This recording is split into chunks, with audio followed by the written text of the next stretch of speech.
باب الغسل، غسل کے مسائل۔ عن ابی ہریرہ رضی اللہ عنہ عن النبی صلی اللہ علیہ وسلم قال اذا جلس بین شعبها الاربع ثم جہدها فقد وجب الغسل، متفق علیہ۔ حضرت ابو ہریرہ رضی اللہ تعالی عنہ سے روایت ہے کہ نبی اکرم صلی اللہ علیہ وسلم نے فرمایا، جب میاں بیوی سے جسمانی تعلق قائم کرے تو اس پر غسل واجب ہو جاتا ہے۔ اسے بخاری اور مسلم نے روایت کیا ہے۔ عورت یا مرد کو احتلام ہو تو غسل واجب ہو جاتا ہے۔ ان قتادۃ ان انس بن مالک حدثهم ان ام سلیم حدثته انها سألت نبی اللہ صلی اللہ علیہ وسلم عن المرأة ترى في منامها ما يرى الرجل فقال رسول الله صلی اللہ علیہ وسلم اذا رأت ذلك المرأة فلتغتسل فقالت ام سلمہ واستحييت من ذلك قالت وهل يكون هذا فقال نبي الله صلى الله عليه وسلم نعم فمن أين يكون الشبه إن ماء الرجل غليظ أبيض وماء المرأة رقيق أصفر فمن أيهما على أو سبق يكون منه الشبه رواہ مسلم۔ قتادہ سے روایت ہے کہ انس ابن مالک رضی اللہ تعالی عنہ نے ان سے حدیث بیان کی کہ ام سلیم رضی اللہ تعالی عنہا نے رسول اللہ صلی اللہ علیہ وسلم سے پوچھا، اگر عورت خواب میں دیکھے وہ جو مرد دیکھتا ہے، آپ نے فرمایا جب عورت ایسا دیکھے تو غسل کرے۔ ام سلمہ رضی اللہ تعالی عنہا نے کہا کہ مجھے شرم آئی، میں نے کہا ایسا کیا ہوتا ہے؟ یعنی عورت کو بھی احتلام ہوتا ہے؟ رسول اللہ صلی اللہ علیہ وسلم نے فرمایا بے شک ایسا ہوتا ہے، ورنہ بچہ عورت کے مشابہ کیوں کر ہوتا ہے؟ آپ نے فرمایا مرد کا نطفہ سفید اور گاڑھا ہوتا ہے جبکہ عورت کا نطفہ پتلا اور زرد ہوتا ہے، دونوں میں سے جو بھی غالب آ جائے بچہ اسی کے مشابہ پیدا ہوتا ہے۔ اسے مسلم نے روایت کیا ہے۔ منی خارج ہونے پر غسل واجب ہو جاتا ہے۔ غسل جنابت میں پہلے دونوں ہاتھ دھونے چاہیے، پھر طہارت حاصل کر کے وضو کرنا چاہیے۔ عن عائشہ رضی اللہ عنہا ان رسول اللہ صلی اللہ علیہ وسلم کان اذا اغتسل من الجنابۃ بدأ فغسل يديه قبل ان يدخل يده في الاناء ثم تودأ مثل وضوئه للصلاة رواہ مسلم۔ حضرت عائشہ رضی اللہ تعالی عنہا سے روایت ہے کہ رسول اللہ صلی اللہ علیہ وسلم جب غسل جنابت کرتے تو برتن میں ہاتھ ڈالنے سے پہلے دونوں ہاتھ دھوتے، پھر نماز کی طرح وضو کرتے، پھر غسل فرماتے۔ اسے مسلم نے روایت کیا ہے۔ غسل جنابت کا مسنون طریقہ یہ ہے۔ عن عائشہ رضی اللہ عنہا قالت کان رسول اللہ صلی اللہ علیہ وسلم اذا اغتسل من الجنابۃ یبدأ ویغسل یدیہ ثم یفرغ بیمینہ علی شمالہ فیغسل فرجہ ثم یتودأ وضوءہ للصلاة ثم یأخذ الماء فیدخل اصابعہ فی اصول الشعر حتی اذا رأى ان قد استبرأ ثم حفن على رأسه 3 حفنات ثم افاض على سائر جسده ثم غسل رجليه متفق علیہ۔ حضرت عائشہ رضی اللہ تعالی عنہا سے روایت ہے کہ جب رسول اللہ صلی اللہ علیہ وسلم غسل جنابت فرماتے تو پہلے اپنے دونوں ہاتھوں کو دھوتے، پھر دائیں ہاتھ سے بائیں ہاتھ پر پانی ڈال کر استنجا کرتے، یعنی استنجا کے لیے بایاں ہاتھ استعمال کرنا چاہیے جبکہ پانی دائیں ہاتھ سے ڈالنا چاہیے، پھر نماز کی طرح کا وضو کرتے۔ اس کے بعد ہاتھوں کی انگلیوں سے سر کے بالوں کی جڑوں کو پانی سے تر کرتے، یعنی پورے سر کی سکن اور بالوں کی جڑیں اچھی طرح ویٹ ہونی چاہیے، دھلنی چاہیے۔ 3 لپ پانی سر میں ڈالتے، یعنی 3 times ایٹ لیسٹ سر پہ پانی پور کرتے، اور پھر سارے بدن پر پانی بہا دیتے، آخر میں پھر پاؤں دھوتے۔ اسے بخاری اور مسلم نے روایت کیا ہے۔ پاؤں دھونے کی حکمت کیا ہے؟ اس لیے کہ کچی زمین ہوتی تھی اور نہاتے وقت پانی جب زمین پہ پڑتا تو چھینٹے دوبارہ پاؤں پنڈلیوں تک آ جاتے، تو اس سے آخر میں پھر پاؤں دھو لیتے اور مکمل طور پر پاک ہو جاتے۔ تو ترتیب کیا ہوئی؟ پہلے دونوں ہاتھ دھونا۔ ہاتھ کیوں دھونے کی ضرورت ہے؟ اس لیے کہ ہاتھ اگر کسی بھی ناپاک چیز کو لگے ہیں تو ہاتھ صاف کر لیے جائیں، اور صاف کرتے وقت برتن کے اندر ہاتھ ڈال کے ہاتھ نہیں دھوئے جائیں گے بلکہ برتن کو انڈیل کر اس سے پانی لے کر ہاتھ دھوئے جائیں گے. اور یہ بھی یاد رکھیے کہ اس دور میں ضروری نہیں تھا کہ ہر ایک کے پاس مگ اور پراپر نہانے کا سامان یا شاور ہو، اس لیے عموماً مٹی کے برتنوں میں کھلے یا حوض یا گھڑے کی طرح کے برتنوں میں پانی ہوتا تھا. آج بھی بہت سے دیہات اور گاؤں میں پسماندہ علاقوں میں پانی رکھنے کا یہی انتظام ہوتا ہے. تو اس میں آپ صلی اللہ علیہ وسلم نے اتنا آسان اور فطری طریقہ بتایا کہ جو ہر ایک کی ریچ میں ہو، ہر ایک کے بس میں ہو. ہاتھ دھونے کے بعد استنجا، اور استنجا کرنے کے بعد پورا وضو کرنے کے بعد سر کے اوپر اچھی طرح پانی بہانا، اس طرح کے بالوں کی جڑیں تر ہو جائیں. کوئی اگر چیز ایسی لگی ہوئی ہو کہ جس سے اسکن تک پانی نہیں پہنچتا تو اس چیز کو کھرچنا اور صاف کرنا ضروری ہے. مثلا اگر چنگم لگ گئی ہے کہیں یا کوئی اور پینٹ لگ گیا ہے تو اسکن سے اس کا ہٹانا ضروری ہے تاکہ اسکن تک پانی پہنچے. اس کے بعد پورے جسم پہ پانی بہا لیا اور پھر آخر میں پاؤں دھو لیے. لیکن اگر واش روم ایسا ہے کہ جس میں چھینٹے پلٹنے کا ڈر نہیں، ویسے جیسا بھی ہو کچھ نہ کچھ چھینٹے تو پلٹ ہی آتے ہیں، تو اس لیے اگر پاؤں بعد میں دھو لیے جائیں تو انسان کو مکمل طور پر پاکی کا احساس ہو جاتا ہے. غسل جنابت میں پانی سر کے بالوں کی جڑوں تک پہنچنا چاہیے. ان ثوبان رضی اللہ عنہ انہ مستفت النبی صلی اللہ علیہ وسلم عن ذلك فقال اما الرجل فلينشر رأسه فليغسله حتى يبلغ اصول الشعر واما المرأة فلا عليها ان لا تنقضه لتغرف على رأسها 3 غرفات بكفها. رواہ ابو داود. حضرت ثوبان رضی اللہ عنہ سے روایت ہے کہ صحابہ کرام نے نبی اکرم صلی اللہ علیہ وسلم سے غسل جنابت کے بارے میں سوال کیا تو آپ نے فرمایا کہ مرد اپنے سر کے بال کھولے اور انہیں دھوئے حتیٰ کہ پانی بالوں کی جڑوں تک پہنچ جائے، اور عورت کے لیے بالوں کو کھولنا ضروری نہیں، یعنی چٹیا وغیرہ ساری کھولنے کی ضرورت نہیں، بلکہ وہ اپنی دونوں ہتھیلیوں سے 3 لپ پانی اپنے سر میں ڈال لے پھر غسل مکمل کر لے. اسے ابو داؤد نے روایت کیا ہے. اس سے کیا پتہ چلتا ہے کہ سارے بال دھونا ضروری نہیں بلکہ سر کی سکن اور جڑیں بھگونا ضروری ہے، اور اس میں کوئی ایک بال برابر جگہ بھی خشک نہیں رہنی چاہیے. جہاں لمبے بالوں کا تعلق ہے یا لمبی چوٹی کا تعلق ہے تو وہ ایک طرف کو کر کے، یا یہ ہے کہ اگر پیچھے ہیں تو سر آگے کو کر کے دونوں ہاتھوں کو ملا کے، اس کو لپ بولتے ہیں نا، تو دونوں ہاتھوں کو ملا کے پانی اٹھا کے اچھی طرح اس سے سر کو مل لیا جائے. نیل پالش یا کوئی دوسری ایسی چیز جو جسم تک پانی نہ پہنچنے دے، اسے دور کیے بغیر غسل مکمل نہیں ہوتا، یعنی پاکی حاصل نہیں ہوتی. غسل جنابت کے لیے پانی میسر نہ ہو تو غسل کی نیت سے کیا ہوا تیمم ہی کافی ہے. ان عمران ابن حسین رضی اللہ عنہما ان رسول اللہ صلی اللہ علیہ وسلم رأى رجلا معتزلا لم يصلي في القوم فقال يا فلان ما منعك ان تصلي في القوم فقال يا رسول الله صلى الله عليه وسلم اصابتني جنابة ولا ماء قال عليك بالسعيد فانه يكفيك. رواه البخاري. حضرت عمران بن حسین رضی اللہ عنہ سے روایت ہے کہ رسول اللہ صلی اللہ علیہ وسلم نے ایک آدمی کو دیکھا جو الگ بیٹھا تھا اور لوگوں کے ساتھ نماز نہیں پڑھی تھی. آپ نے فرمایا اے فلاں آدمی تو نے لوگوں کے ساتھ نماز کیوں نہیں پڑھی؟ اس نے عرض کیا میں جنبی ہوں اور پانی بھی میسر نہیں. رسول اللہ صلی اللہ علیہ وسلم نے فرمایا پاک مٹی سے تیمم کر لو، وہی غسل جنابت اور وضو کے لیے کافی ہے. اسے بخاری اور مسلم نے روایت کیا.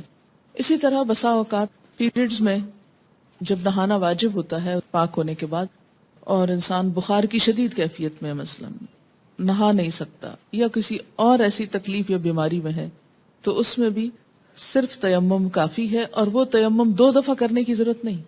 ایک ہی تیمم غسل اور وضو دونوں کے قائم مقام ہو جائے گا. حیض ختم ہونے کے بعد غسل کرنا واجب ہے. یعنی اب کون کون سی چیزیں غسل کو واجب کر رہی ہیں ان سب کا یہاں ذکر کیا جا رہا ہے. ان عائشہ رضی اللہ عنہا ان فاطمہ بنت ابی حبیش كانت تستحاض فسألت النبي صلی اللہ علیہ وسلم فقال ذلك عرق وليست بالحيضة فإذا أقبلت الحيضة فدع الصلاة وإذا أدبرت فاغتسلي وصلي. رواه البخاری. حضرت عائشہ رضی اللہ تعالی عنہا سے روایت ہے کہ حضرت فاطمہ بنت ابی حبیش رضی اللہ عنہا کو استحاضہ کی شکایت تھی. انہوں نے رسول اللہ صلی اللہ علیہ وسلم سے مسئلہ پوچھا تو آپ نے فرمایا یہ ایک رگ کا خون ہے، حیض کا نہیں.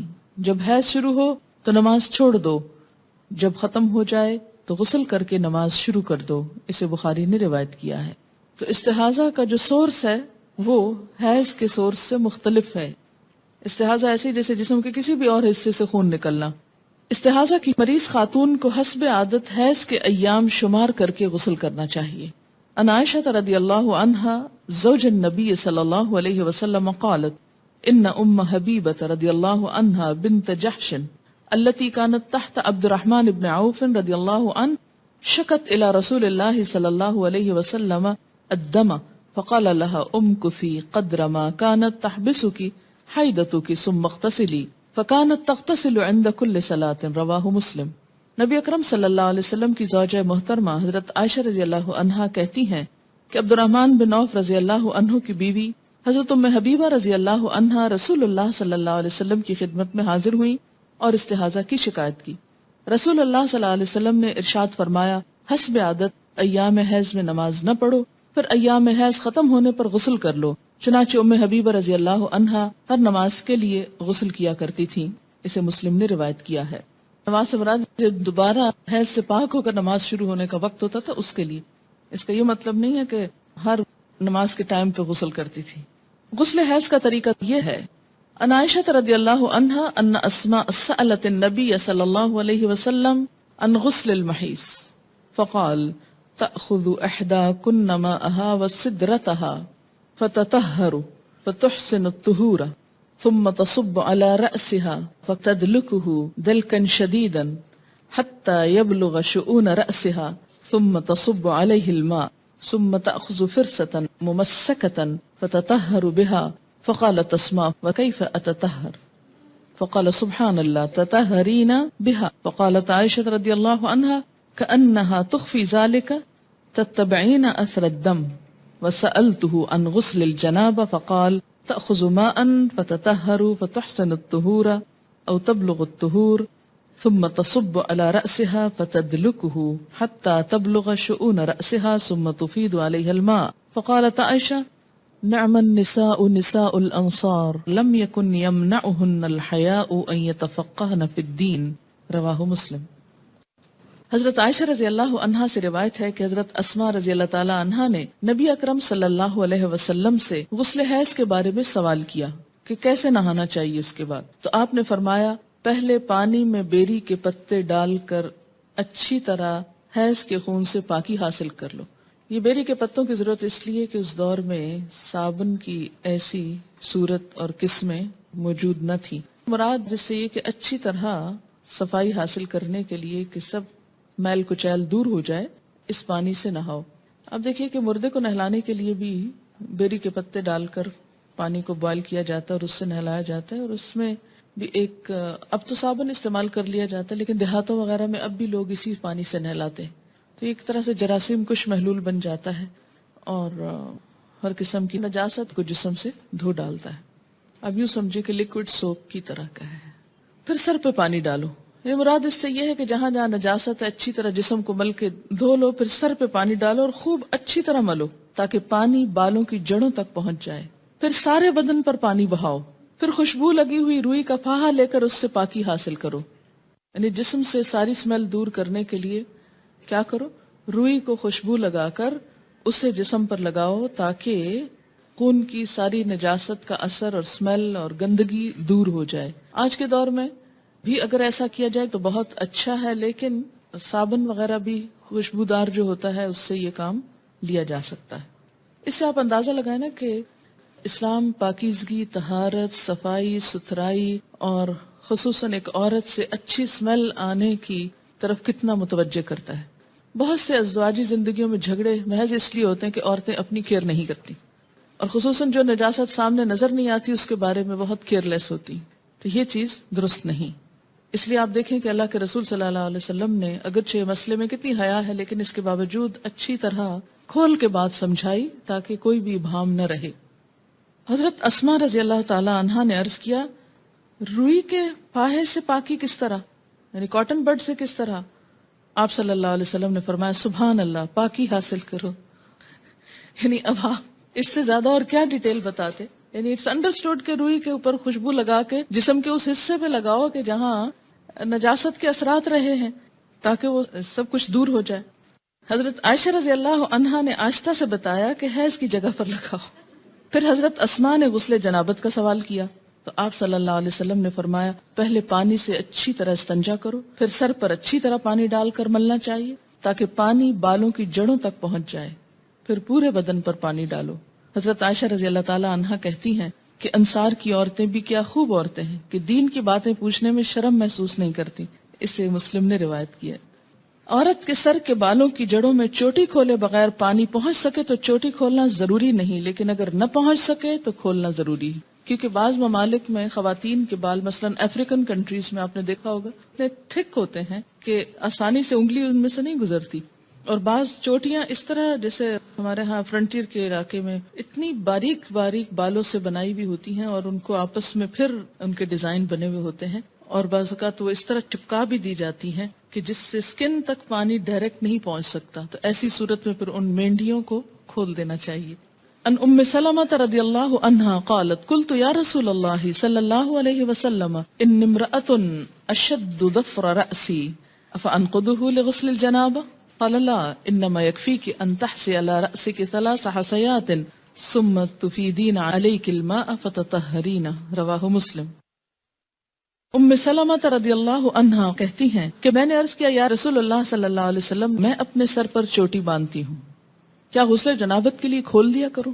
آپ نے فرمایا نہیں، سر پر 3 لب پانی ڈال لینا کافی ہے اور اس کے بعد سارے بدن پر پانی بہا کر پاک ہو سکتی ہو. اسے مسلم نے روایت کیا ہے.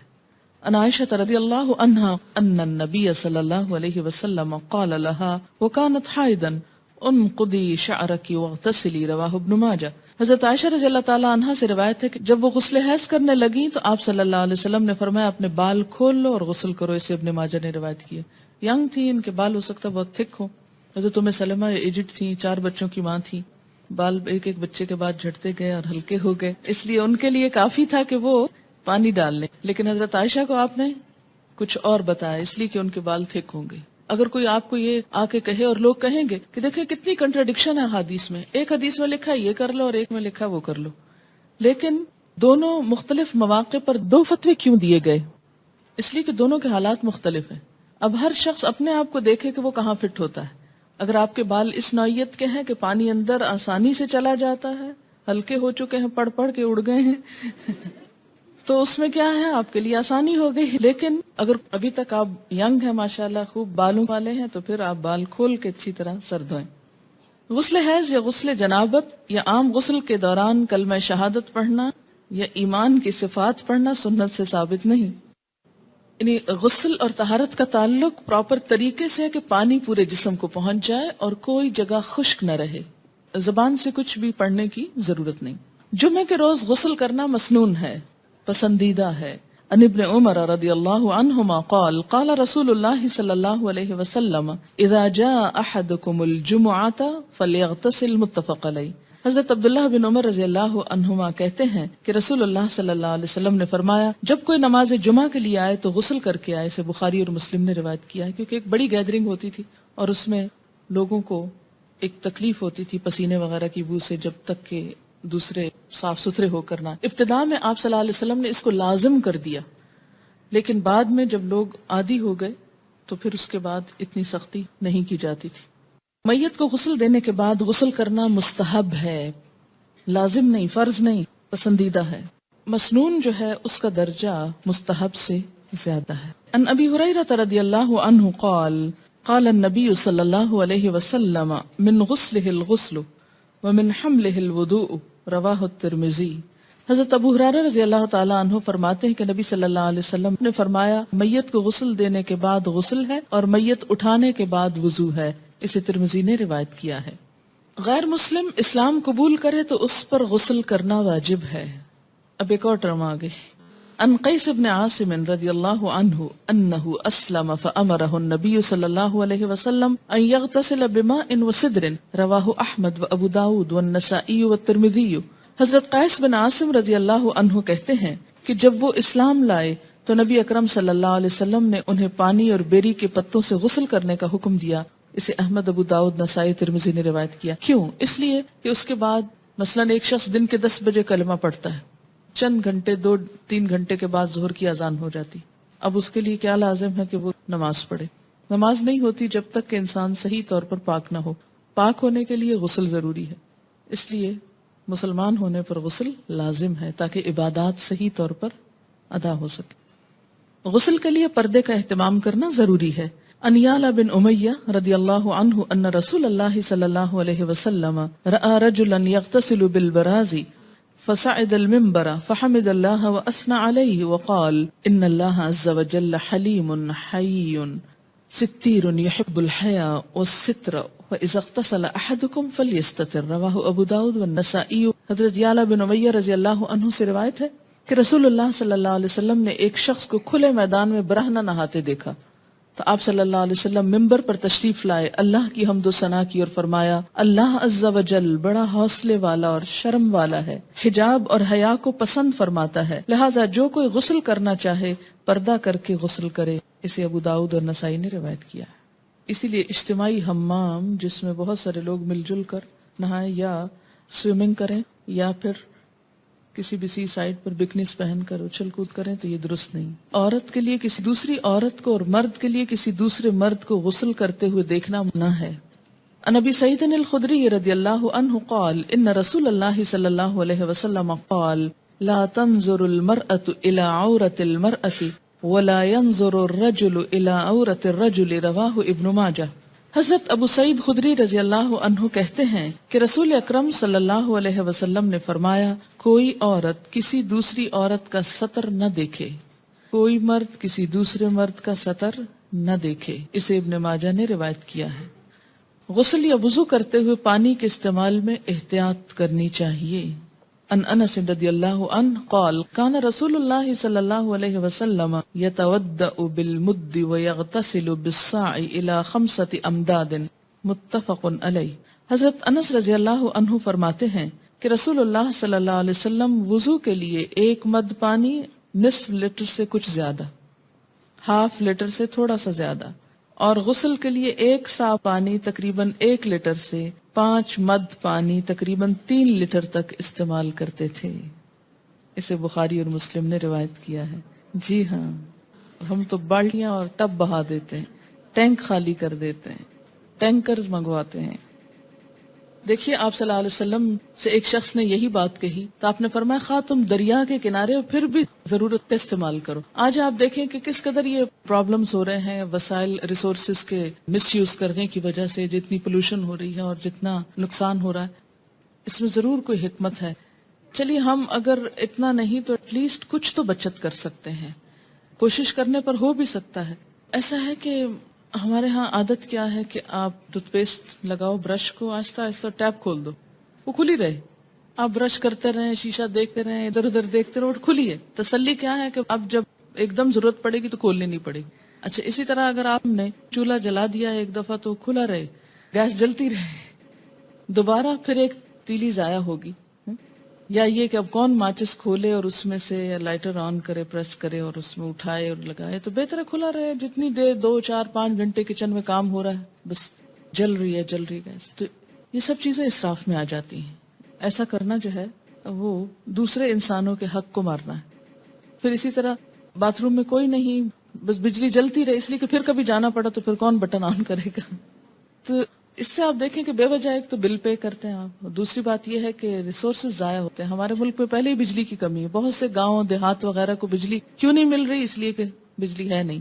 اسی طرح بعض اوقات لوڈ شیڈنگ ہو جاتی. کیوں کرنی پڑتی ہے لوڈ شیڈنگ؟ اس لیے کہ ہم احتیاط سے استعمال نہیں کرتے.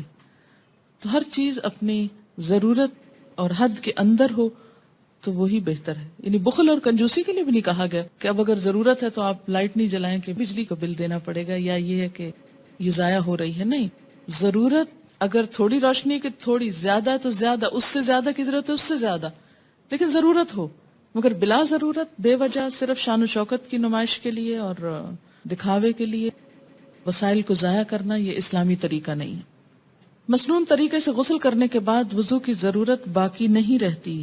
عن عائشة رضی اللہ عنہا قالت کان رسول اللہ صلی اللہ علیہ وسلم لا يتوضأ بعد الغسل رواہ ابو داؤد والترمذی وابن ماجہ والنسائی والحاکم. حضرت عائشہ رضی اللہ عنہا فرماتی ہیں کہ رسول اللہ صلی اللہ علیہ وسلم غسل کے بعد وضو نہیں کیا کرتے تھے، کیونکہ غسل شروع ہونے سے پہلے سب کچھ استنجا بھی کر لیتے، وضو بھی کر لیتے اور پھر صرف پانی بہاتے تھے. اسے ابو داؤد، ترمذی، ابن ماجہ، نسائی اور حاکم نے روایت کیا. اس سے کیا پتہ چلتا ہے کہ انسان اس کے بعد اگر نماز پڑھنا چاہے تو نماز بھی پڑھ سکتا ہے. ہمارے ہاں تو یہ تصور ہے کہ سر سے دوپٹہ اترا تو وضو ٹوٹ جائے گا، یا یہ ہے کہ اگر کپڑے چینج کیے تو وضو ٹوٹ جائے گا. تو کپڑے چینج کرنے سے اور سر کے دوپٹہ اترنے سے وضو نہیں جاتا، اور اس کے لیے یہی دلیل ہے. جی، پسندیدہ یہی ہے کہ ہر کام میں دایاں طرف استعمال کیا جائے. اسی طرح نہاتے وقت اگر جیسے بازو پہ صابن لگا رہے ہیں تو پہلے رائٹ سائڈ پہ لگائیے، ہاں پھر دوسری طرف آ جائے. لیکن یہ بھی ہو سکتا ہے نا کہ پہلے اگر ہاف اوپر والے کو اگر آپ پہلے دائیں اور پھر بائیں پہ کر لیا، پھر دائیں ٹانگ اور بائیں اس پہ کر لیا، یا سارا اوپر سے نیچے تک رائٹ پہلے کر لیں پھر پورا لیفٹ کر لیں، تو جیسے بھی آسانی ہو. جی ہاں، پانی کا بھی حساب ہوتا ہے. ان کا سوال یہ ہے کہ شاور کے نیچے کھڑے ہو کر عموماً نہایا جاتا ہے تو کیا نہا سکتے ہیں؟ نہا سکتے ہیں، ایسی کوئی پابندی نہیں کہ آپ بیٹھ کر ہی نہائیں. اور خاص طور پر جب آپ جسم پہ پانی بہائیں گے تو بیٹھ کر پانی کیسے بہے گا؟ وہ تو پوری طرح آپ پاک نہیں ہو سکتے، منع نہیں کیا گیا. ایک بات یاد رکھیے، اس میں بڑی آسانی رہے گی آپ سب کو کہ ناپاکی دو طرح کی ہوتی ہے، جنابت، اور اسی میں جنابت کی دو بڑی وجوہات ہیں، انٹرکورس اور احتلام. یہ جنابت میں آ جاتی ہیں دونوں چیزیں، ٹھیک ہے، یہ غسل کو واجب کرتی ہیں. اور دوسری بڑی ناپاکی کیا ہے؟ حیض. ان دونوں کے بعد، یعنی جنابت اور حیض دونوں کے بعد نہانا فرض ہے، لازم ہے، الا یہ کہ کوئی بیمار ہو. اس صورت میں کیا ہے؟ تیمم ہے. واضح؟ جمعے کے دن نہانا مسنون ہے، مسلمان ہونے کے بعد نہانا واجب ہے، مردے کو غسل دینے کے بعد نہانا مستحب ہے. عام طور پر پاکیزگی اور صفائی ستھرائی کے لیے نہانا بھی مستحب ہے، اچھا ہے، انسان کی کیفیت زیادہ بہتر ہوتی ہے بنسبت اس کے کہ انسان میلا کچیلا رہے. اتنی بات سمجھ میں آ گئی؟ اب جو فرض غسل ہے، کون کون سا؟ جنابت اور حیض دونوں کا فرض غسل. اس میں آپ دیکھیے کہ پھر دو تین چیزیں لازم ہیں. ایک یہ ہے کہ وضو کی طرح کا وضو ہو. وضو سے مراد کیا ہے؟ کلی اور ناک میں پانی ڈالنا، باقی تو سارا آپ دھو ہی لیتے ہیں. اگر آپ وضو نہیں کریں گے، کلی اور ناک میں پانی نہیں ڈالیں گے تو آپ کا پاک ہونے کا غسل نہیں ہوگا. اور دوسری بڑی شرط کیا ہے؟ سارے جسم پہ پانی بہانا، کہ ایک بال جتنی جگہ بھی خشک نہ رہے. اگر کوئی چیز بھی جسم کو لگی ہوئی ہے تو اس کو اتار دیجئے، ہٹا دیجئے، صاف کر دیجئے. اور اس کے بعد بعض اوقات لوگ نیل پالش وغیرہ اتارتے ہیں، لیکن کیا ہوتا ہے سامنے سے اتار دیتے اور باریک حصے نہیں دیکھتے کہ جو اندر تک لگی ہوئی ہوتی. اسلام نیل پالش کا دشمن نہیں ہے. اگر آپ نے آٹا گوندا ہے اور آٹا آپ کے ہاتھوں کے ساتھ سوکھ کے اندر کو ناخنوں میں لگ گیا ہے اور وہ نہیں آپ نے اتارا اور آپ نہا چکے تو اس سے آپ کا غسل نہیں ہوتا. ٹھیک ہے؟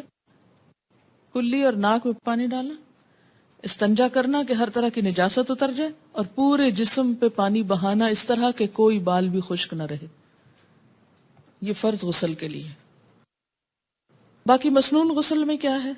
اسی طرح ہی ہے طریقہ، لیکن بعض اوقات کیا ہوتا ہے کہ اگر کوئی کمی بیشی رہ گئی تو حرج کوئی نہیں، کوئی گناہ کی بات نہیں. مستحب غسل میں بھی.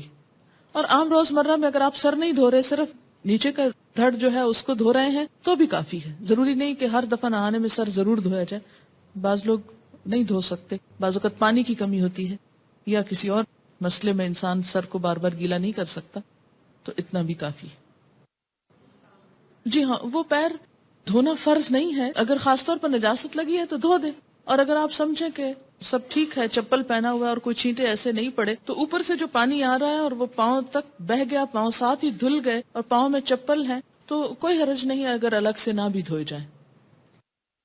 اگر جنابت، احتلام، حیض و نفاس، ان تمام طریقوں سے پاکی حاصل کرنے کے لیے ایک ہی طرح کا غسل کیا جائے گا، تینوں کا طریقہ الگ الگ ہے، ایک ہی طرح کا غسل ہے. ناپاک کپڑے کو پاک کرنے کا مکمل طریقہ کیا ہے؟ طریقہ یہ ہے کہ پہلے ناپاکی کو تلاش کریں کہ ہے کہاں، اس کا نشان، داغ، کچھ بھی جب نظر آ جائے تو اس حصے کو الگ کر لیں باقی کپڑے سے. مثلا اگر اس پہ کچھ لگا ہوا ہے کہیں تو میں پہلے دیکھوں گی کہ کہاں ہے.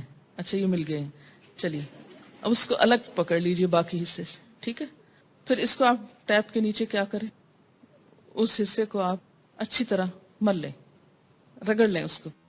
پہلے اس حصے کو کیا کریں، اچھی طرح دھوئیں، صابن لگائیں. پھر اس کے بعد کیا ہے کہ اس کے ذرا سے پیچھے والے حصے کو، کیونکہ پانی وہ اس کا پھیل کے پیچھے تک آ جاتا ہے، لیکن یہاں سے پکا پکڑیں کہ پورے اس پہ نہ چلا جائے. پھر اس کے بعد ایک دفعہ پانی صاف ڈالیں اور اس کو اچھی طرح نچوڑ لیں. پھر اس کے بعد پھر نچوڑ لیں، پھر تیسری دفعہ، اور ذرا سا دیکھ لیں کہ پانی کیسا نکل رہا ہے، میلا یہ صاف ہے، دھل گیا کافی. کیا احتلام، مزی، لیکوریا، حیض، ان تمام کے داغ والے کپڑوں کو ایک ہی طریقے سے پاک کیا جائے گا یا الگ الگ طریقہ ہے؟ اس میں کوئی اور نجاست جس کا آپ نے نام نہ لکھا ہو، مثلا خون ہے یا یورین ہے یا کچھ اور، ان سب کو بھی اسی طرح پاک کیا جائے گا. کیا لیکوریا کے نشان والے کپڑے ناپاک کپڑوں میں شمار ہوں گے؟ جی ہاں، اس لیے کہ یہ ڈسچارج بھی نجس ہے. میت اٹھانے کے بعد وضو ہے، کیا اس سے مراد میت کو کندھا دینا ہے؟ اس سے مراد تخت پر جب میت کو نہلا چکے ہوں اور کفن پہنانے کے لیے اس کو اٹھا کے ہاتھ لگا کے آپ رکھ رہے ہوں، کہاں، چارپائی وغیرہ پر، تو اس کے بعد وضو کر لیجیے. کیوں؟ ہو سکتا ہے اٹھانے میں آپ کے جسم پر کوئی ایسی چیز لگ گئی ہو، یعنی وہ ایک شک سا پڑ جاتا ہے نا کہ ہم نے اٹھایا ہے. اور اٹھانے سے مراد یہ نہیں کہ صرف آپ اس کے بال پکڑیں گے یا پاؤں پکڑیں گے. میت کو جب اٹھایا جاتا ہے تو اس میں اس کی بیک کے نیچے، اس کی ٹانگوں کے نیچے، پاؤں کی طرف سے یوں ہاتھ، جیسے بچے کو نہیں اٹھاتے اس طرح کر کے ہاتھ نیچے سے ہاتھ دے کے رکھتے، ورنہ تو اس کی کمر ٹوٹ جائے، کیونکہ وہ تو سارا بوجھ ڈالے ہوئے ہوتا ہے. ٹھیک ہے؟